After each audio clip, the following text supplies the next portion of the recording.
The day Walk made a friend *. Once upon a time, there lived a beautiful and extremely amiable girl named Walk. She was a good girl, but she never liked her name as all the kids around her made fun of her name. She ran away from everybody who teased her name, and hence, Walk never really had friends. She would play alone all the time. On a regular day, when Walk returned home from school, she finished her homework as soon as possible and asked her mother if she could go out and play.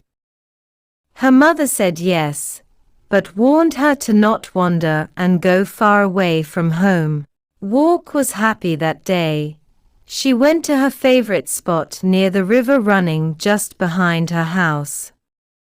Walk had this theory that wherever the river was splashing and moving, it meant that the river water was taking to her. Walk spoke back to the river in her own little weird way. Today, when talking to the river, she said, "You are so fortunate, river, as you get to travel different places and always be with your friends, ducks, turtles, fishes, and plants. I wish I had more friends and wouldn't be alone anymore." When she was bored talking to the river, she would pick up stones from nearby and try to skip them across the river like her dad. However, she would fail most of the times. She would then say to the river, "I am getting better each day. I am more of a thrower than a skipper." After many attempts at skipping rock, she finally finds a perfect rock, almost round, flat, and protruding at one end where she could hold and skip it in water. She held the stone tight in her fingers, and innocently said to the river, "Oh dear river, if only I could skip this rock and make a wish. I would wish for a dear friend just like you. And if the rock skips all the way across you while wishing, I wouldn't be as lonely as I am now." Saying this, Walk whipped her arm back, just like her dad had taught her, and skipped the rock across the river with full force and dedication. She watched the rock skip once, twice, thrice, and she kept wishing for a friend while counting. To her amazement, the rock went on skipping for the fourth, fifth, and sixth time, and eventually on the seventh skip, it finally made it across the river onto the shore of the opposite side. Walk was totally taken aback. She had been holding her breath so hard and wishing so desperately that when the stone skipped the river and landed across, she could not just believe her eyes. Her deep thoughts and sheer happiness were disturbed when she heard footsteps coming her way. Walk immediately came to senses and started looking around. A little girl was tumbling down towards her. Walk panicked and started to run, but she lost her balance and she fell off too.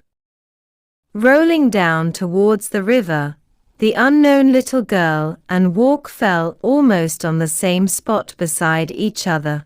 The tumbling girl was crying profusely and endlessly holding on to her knee. Walk pulled herself together and went close to the girl to help her. Walk saw that the girl's knee was bleeding. She said the calmest words to her, "It will be all right. I will help you clean the wound."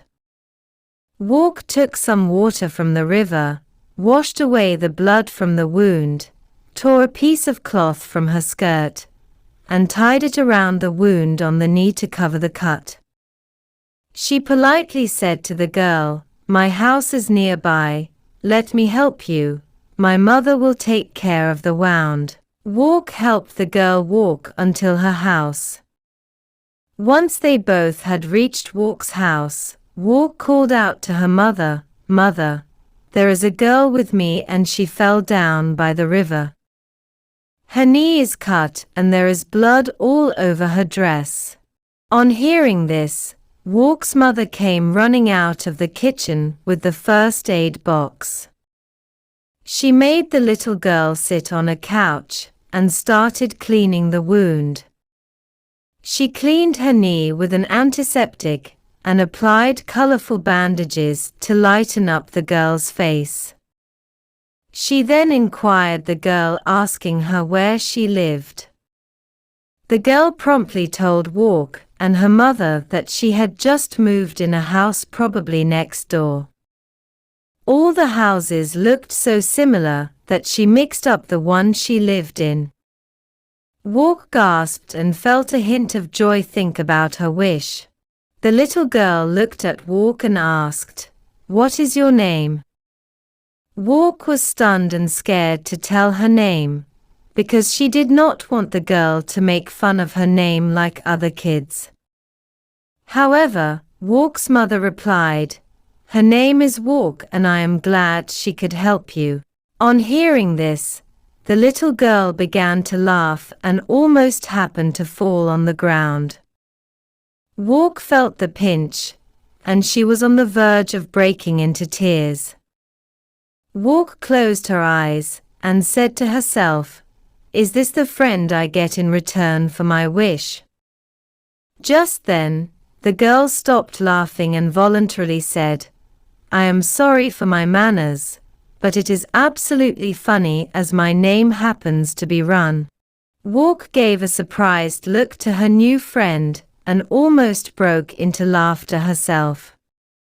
Just to make sure, she asked Run whether her name was seriously Run, and she was not trying to make fun of her. Run reassuringly said to Walk, "You helped me and wiped my wound. Why would I ever lie to you or even make fun of you?" Listening to these words, Walk felt tremendous happiness and was filled with joy. Her wish to the river had come true, and now she had a very good friend named Run. Walk would never forget that day. It was the day Walk and Run became the best of friends forever.